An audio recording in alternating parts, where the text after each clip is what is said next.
नमस्कार दोस्तों, स्वागत है आपका अपने YouTube channel BKC knowledge point में। दोस्तों, आज का अपना टॉपिक है डेटा। और दोस्तों, ये डेटा शब्द अपने बीच क्या है, ये बार बार निकल कर आ रहा है। तो चलिए दोस्तों, आज इसके बारे में बात करेंगे। तो दोस्तों, क्लास स्टार्ट करूं इससे पहले मैं बताना चाहता हूं कि ऐसे विद्यार्थी जो DCA PGDCA कर रहे हैं या CPCT एग्ज़ाम की तैयारी कर रहे हैं या फिर किसी भी कम्पिटेटिव एग्ज़ाम की तैयारी कर रहे हैं जहाँ पर जिनके सिलेबस में कंप्यूटर इंक्लूड होता है, तो उनके लिए यह अपनी क्लासेस जो है तो बहुत इम्पोर्टेंट होने वाली है। तो दोस्तों, यहाँ पर एकदम जीरो लेवल से यानी बेसिक्स जो है तो अपनी क्लासेस जो है तो प्रोवाइड करवाई जा रही है। तो अगर आप में से कोई भी जो हमारे चैनल पर पहली बार विजिट कर रहा है, तो इसके पहले जो भी हमारी कक्षाएं हो चुकी हैं तो हमारे यूट्यूब चैनल के प्लेलिस्ट में मिल जाएगी, तो आप लोग उसको देख सकते हैं। तो चलिए दोस्तों, स्टार्ट करते हैं आज का टॉपिक। तो दोस्तों, आज का टॉपिक है अपना डाटा। तो चलिए दोस्तों, देखते हैं कि डाटा क्या है। तो दोस्तों, बात करते हैं डाटा कच्चे तथ्यों और सूचनाओं का क्या होता है, अव्यवस्थित संकलन होता है जिससे कोई सार्थक निष्कर्ष नहीं निकाला जा सकता। बिल्कुल दोस्तों, ये डाटा जो अपना होता है क्या है, कच्चे तथ्य यानी फैक्ट होते हैं। क्या है, डाटा को हम इसमें जोड़ तोड़ करते हैं या फिर डेटा इधर उधर से क्या है हम इकट्ठा करते हैं, संकलित करते हैं, तो डेटा अपना क्या कहलाता है, अव्यवस्थित कहलाता है। मतलब इससे कोई सार्थक अर्थ नहीं निकाला जा सकता। फिर आगे देखते हैं दोस्तों, यूजर द्वारा जो भी जानकारी इनपुट डिवाइस के माध्यम से कंप्यूटर सिस्टम में प्रवेश कराई जाती है वह डाटा कहलाती है। यह डेटा अवस्थित अवस्था में होता है। बिल्कुल दोस्तों, यूजर द्वारा जो भी जानकारी कंप्यूटर सिस्टम में प्रवेश कराई जाती है तो क्या होता है, डेटा कहलाता है। और डेटा क्या होता है, अव्यवस्थित होता है, क्योंकि हम इधर उधर से डेटा क्या करते हैं, इकट्ठा करते हैं, उसको संकलित करते हैं, लेकिन ये क्या है, हमारी फाइनली सूचना ये नहीं होती है। तो दोस्तों, चलिए आगे देखते हैं कि डेटा जो है तो दोस्तों दो प्रकार का होता है। देखते हैं कौन कौन से। तो अब आपका पहला होता है संख्यात्मक डेटा और दूसरा होता है चिन्हात्मक डेटा। तो चलिए दोस्तों, फिर आगे देखते हैं इनके बारे में। तो जैसा कि आप यहाँ पे देख पा रहे हैं कि संख्यात्मक डाटा दोस्तों, यह डाटा अंकों से बना होता है जिसमें 0, 1, 2 से लेकर कि 9 तक के अंकों का प्रयोग किया जाता है। और इस तरह के डेटा पर अंकगणितीय क्रिया की जाती है। बिल्कुल दोस्तों, इस जो संख्यात्मक डाटा होता है इसमें क्या है, संख्याएं होती है 0 से 9 तक की, और इसके माध्यम से क्या किया जाता है, गणितीय कार्य किए जाते हैं संख्यात्मक डेटा के माध्यम से। जैसे आप देख लेते हैं कि जैसे छात्रों का परीक्षा परिणाम या उनका प्राप्तांक जो होता है अंकों में दर्शाया जाता है, या फिर किसी कंपनी में कार्य करने वाले कर्मचारियों का वेतन किसमें होता है, अंकों में दर्शाया जाता है। तो दोस्तों, ये क्या कहलाता है, संख्यात्मक डाटा। चलिए दोस्तों, आगे फिर देखते हैं। तो दोस्तों, अगला अपना है क्या है, चिन्हात्मक डाटा। तो देखते हैं दोस्तों, चिन्हात्मक डाटा क्या होता है। चिन्हात्मक डाटा में अक्षरों, अंकों तथा चिन्हों का प्रयोग किया जाता है।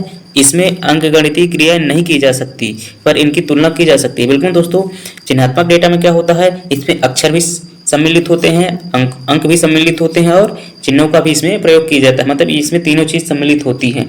और ये जो इस डेटा होता है इसमें क्या है, गणितीय क्रिया इसके माध्यम से नहीं की जा सकती, लेकिन क्या है, उनका तुलना किया जा सकता है। तो इसमें दोस्तों, जैसे एग्जांपल में देखते हैं, जैसे किसी कर्मचारी का पता, बिल्कुल दोस्तों, जैसे उसका मकान नंबर हो गया, उसके गांव या शहर का नाम हो गया, तो ये क्या कहलाएगा, चिन्हात्मक डेटा कहलाएगा। और जैसे किसी का ईमेल एड्रेस हुआ, बिल्कुल दोस्तों, क्योंकि इसमें अक्षर भी होते हैं, अंकों का भी प्रयोग किया जाता है और चिन्हों का भी प्रयोग किया जाता है। तो ये दोस्तों क्या कहलाता है, चिन्हात्मक डाटा कहलाता है।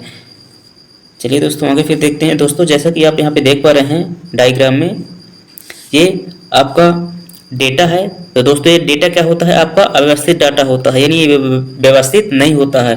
और डेटा को क्या किया जाता है, इनपुट डिवाइस के माध्यम से इनपुट किया जाता है। फिर वही डेटा जो है इनपुट डिवाइस के माध्यम से कहाँ भेज दिया जाता है, कंप्यूटर सिस्टम में किसके लिए भेज दिया जाता है, प्रोसेस के लिए। और दोस्तों, डाटा प्रोसेस कैसे होता है, जो भी उसमें प्रोग्राम या निर्देश दिए होते हैं उसी के अनुसार डेटा क्या किया जाता है, प्रोसेस किया जाता है। और डाटा को प्रोसेस करने को क्या कहते हैं दोस्तों, डाटा प्रोसेसिंग कहा जाता है। और इसके बाद डाटा प्रोसेस होने के बाद फाइनली उसको किसके लिए भेज दिया जाता है, आउटपुट डिवाइस के लिए भेज दिया जाता है। तो आउटपुट डिवाइस के माध्यम से क्या है, फाइनली उसका सूचना निकल कर आती है। तो दोस्तों, सूचना जो होती है आपकी क्या है, वो व्यवस्थित डेटा या सूचना कहलाती है। ये किसके माध्यम से दी जाती है, आउटपुट डिवाइस के माध्यम से प्रदर्शित की जाती है। चलिए दोस्तों, आगे फिर देखते हैं। दोस्तों यहाँ पे बताया गया सूचना के बारे में कि सूचना क्या है। तो दोस्तों देखते हैं सूचना, जैसे डाटा का उपयोगिता के आधार पर किए गए विश्लेषण और संकलन के बाद प्राप्त तथ्यों को क्या कहते हैं, सूचना कहते हैं। बिल्कुल दोस्तों, जो भी डाटा है उसको उपयोगिता के आधार पर क्या किया जाता है, उसको प्रोसेस किया जाता है, उसका विश्लेषण किया जाता है और संकलन करने के बाद उसको क्या किया जाता है, विश्लेषण किया जाता है। विश्लेषण करने के बाद फाइनली जो है तथ्य निकल कर आते हैं, क्या कहलाते हैं, सूचना कहलाते हैं। वही चीज़ यहाँ पर बताया गया है कि डेटा को क्या किया जाता है, इनपुट किया जाता है। इनपुट करने के बाद डेटा प्रोसेस होता है, प्रोसेस होने के बाद फिर क्या होता है, वह सूचना के रूप में प्राप्त होता है। तो जो सूचना प्राप्त होती है क्या है, वह आपका व्यवस्थित डाटा कहलाती है। तो यही बताया गया सूचना के बारे में। और फिर आगे देखते हैं, इस प्रकार डाटा अव्यवस्थित तथ्य है जबकि सूचना व्यवस्थित डाटा है। बिल्कुल दोस्तों, ये जो डेटा आपका होता है, जो इनपुट डिवाइस के माध्यम से प्रवेश कराया जाता है, वो कैसा होता है, वह अव्यवस्थित होता है। और आपकी जो सूचना फाइनली निकल कर आती है वह कैसी होती है, व्यवस्थित सूचना होती है। चलिए दोस्तों आगे देखते हैं। दोस्तों फिर आगे अपन देखते हैं कंप्यूटर की विशेषताएं। कि दोस्तों हम कंप्यूटर के बारे में तो पढ़ रहे हैं, तो कंप्यूटर की कुछ विशेषताएं भी होती हैं, तो चलिए उसके बारे में भी देख लेते हैं। देखिए, आप में से बहुत से ऐसे विद्यार्थी होंगे जिन्होंने कंप्यूटर को पढ़ रखा होगा, लेकिन बहुत से ऐसे विद्यार्थी भी होंगे कि जो अभी कंप्यूटर के बारे में कुछ भी नहीं जानते। तो देखिए, अपनी जो कंप्यूटर क्लास है कि कहाँ से स्टार्ट किए हैं, बेसिक से, तो इसमें छोटी से छोटी चीज़ भी क्या है, पढ़ाया जाएगा आप लोगों को। तो चलिए दोस्तों देखते हैं आगे। तो दोस्तों कंप्यूटर की विशेषता में हम देखते हैं, पहला नंबर अपना क्या है, गति। बिल्कुल दोस्तों, कंप्यूटर की विशेषताएं सबसे पहला क्या है कि ये जो है तो इसकी स्पीड बहुत ज़्यादा होती है। मतलब एक सेकंड में क्या है, लाखों करोड़ों गणनाएं यह कंप्यूटर कर सकता है। तो चलिए देखते हैं, कंप्यूटर एक सेकंड में लाखों गणनाएं कर सकता है। किसी मनुष्य द्वारा साल भर में किए जाने वाले कार्य को कुछ ही सेकंड में कर सकता है। बिल्कुल दोस्तों, कंप्यूटर जो है एक सेकंड में लाखों गणनाएं कर सकता है, और वही जो मनुष्य वही काम को वो साल भर में पूरा कर पाएगा, तो कंप्यूटर क्या करता है, वो उसको कुछ ही सेकंड में उसको कर देता है और उसका फाइनली परिणाम दे देता है। चलिए दोस्तों फिर आगे देखते हैं, कंप्यूटर प्रोसेसर की स्पीड को हर्ट्ज में मापा जाता है। बिल्कुल दोस्तों, यह आपका मोस्ट इंपॉर्टेंट हो जाता है कि कंप्यूटर जो भी है डेटा को क्या करता है, प्रोसेस करता है, तो उसकी स्पीड को किसके माध्यम से मापा जाता है, हर्ट्ज के माध्यम से मापा जाता है। चलिए दोस्तों आगे देखते हैं, वर्तमान समय में उपयोग होने वाले कंप्यूटर तो नैनो सेकंड में गणनाएं कर सकता है। बिल्कुल दोस्तों, आज के समय में जो वर्तमान में जो कंप्यूटर आपके उपयोग हो रहे हैं वो कैसे होते हैं कि वो जो है तो नैनो सेकंड में गणनाएं कर सकते हैं।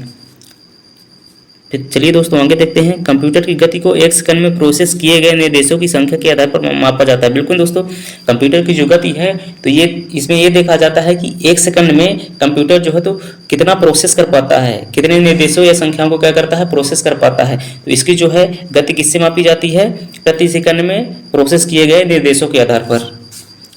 चलिए दोस्तों फिर आगे देखते हैं कि वर्तमान समय में कंप्यूटर एक सेकंड में 10 लाख से भी अधिक निर्देशों को प्रोसेस कर सकता है।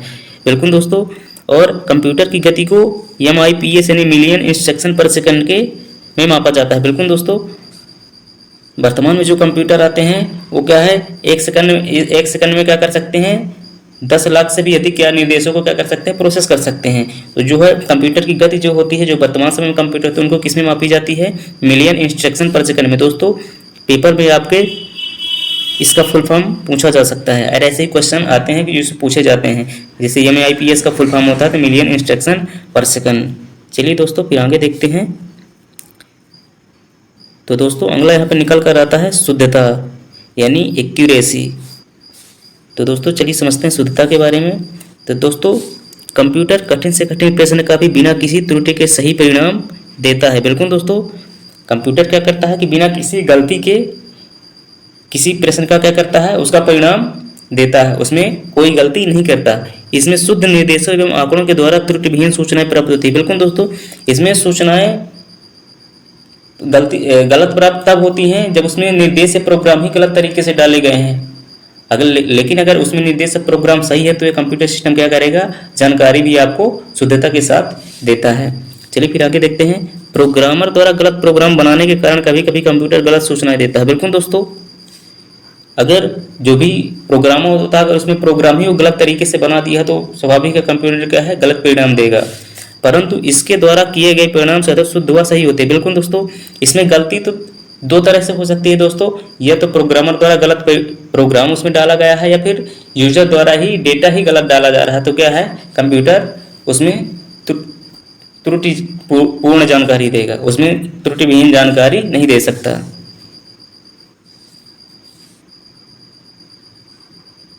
चलिए दोस्तों फिर आगे देखते हैं। तो दोस्तों अगला है आपका स्वचालित। स्वचालित का मतलब होता है ऑटोमेटिक। तो दोस्तों कंप्यूटर एक स्वचालित इलेक्ट्रॉनिक मशीन है जिसमें गणना के दौरान मानवीय हस्तक्षेप की संभावना नगण्य रहती है। बिल्कुल दोस्तों, कंप्यूटर क्या है कि जो भी इसमें प्रोग्राम और निर्देश दिए जाते हैं उसी के अनुसार कंप्यूटर क्या है कार्य करता है। इसमें जो भी है डेटा एक बार उसमें दे दिए जाते हैं तो कंप्यूटर क्या है ऑटोमेटिक उसको क्या करता है प्रोसेस करता है। इसमें मानव के हस्तक्षेप करने की संभावनाएं बहुत कम रहती है। चलिए समझ लेते हैं। कंप्यूटर एक स्वचालित इलेक्ट्रॉनिक मशीन है जिसमें गणना के दौरान मानवीय हस्तक्षेप की संभावना नगण्य रहती है। बिल्कुल दोस्तों, इसमें मनुष्य कोई हस्तक्षेप नहीं कर सकता। हालांकि कंप्यूटर को कार्य करने के लिए निर्देश मनुष्य द्वारा ही दिए जाते हैं, पर एक बार आदेश दिए जाने के बाद वह बिना रुके कार्य कर सकता है। बिल्कुल दोस्तों, अगर एक बार कंप्यूटर सिस्टम को क्या है आदेश दे दिया जाता है तो बिना रुके जो है तो उसका परिणाम देता है, उसमें मानवीय हस्तक्षेप की जरूरत नगण्य रहती है।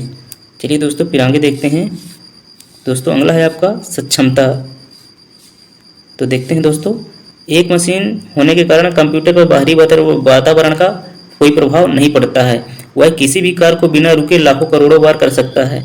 यह अपने कार्य में सक्षम भूमिका निभाता है। यही कारण है कि कंप्यूटर की सभी विशेषताएं उसे एक काबिल मशीन बनाती है। बिल्कुल दोस्तों, कंप्यूटर क्या होता है दोस्तों, ये कभी थकता नहीं है। इसमें कितने बार भी आप इससे कार्य कराएं, वो क्या है कि लाखों करोड़ों बार भी आप उससे काम करवा रहे हैं तो क्या करेगा, उसको वो शुद्धता के साथ ही कार्य करेगा। वो कभी थकेगा नहीं। हमेशा जब भी आप यूज करना चाहेंगे तो उसको यूज कर सकते हैं कंप्यूटर सिस्टम को। चलिए दोस्तों फिर आगे देखते हैं। फिर अगला है दोस्तों आपका यहाँ पर जल्द निर्णय लेने की क्षमता यानी क्विक डिसीजन। तो देखते हैं कंप्यूटर जो भी निर्देश या प्रोग्राम दिए जाते होते हैं, ये कंप्यूटर में जो भी निर्देश या प्रोग्राम दिए जाते हैं उन्हीं के आधार पर परिस्थितियों का विश्लेषण कर तीव्र निर्णय लेने की क्षमता रखता है। बिल्कुल दोस्तों, कंप्यूटर सिस्टम में जो भी निर्देश या प्रोग्राम दिए जाते हैं उन्हीं के आधार पर क्या करता है, वह कार्य करता है। तो जो भी उसके सामने जो परिस्थितियाँ आती हैं वो क्या कहता है, उनका विश्लेषण करता है। विश्लेषण करने के बाद क्या करता है, उनको फाइनली निर्णय लेता है। यानी जो भी निर्देश या प्रोग्राम दिए गए हैं तो उसको जो है तो प्रोसेस करता है कि जो भी निर्देश या प्रोग्राम दिए गए हैं उसी के अनुसार इसे डाटा क्या करना है, प्रोसेस करना है। तो इसमें इतनी क्षमता होती है। चलिए दोस्तों फिर अगला देखते हैं। दोस्तों फिर अगला आता है आपका भंडारण। दोस्तों चलिए देखते हैं। कंप्यूटर अपनी मेमोरी में सूचनाओं का विशाल भंडार संग्रहित कर सकता है। इसमें आंकड़ों एवं प्रोग्रामों के भंडारण की क्षमता होती है। बिल्कुल दोस्तों, इसमें स्टोरेज की व्यवस्था होती है।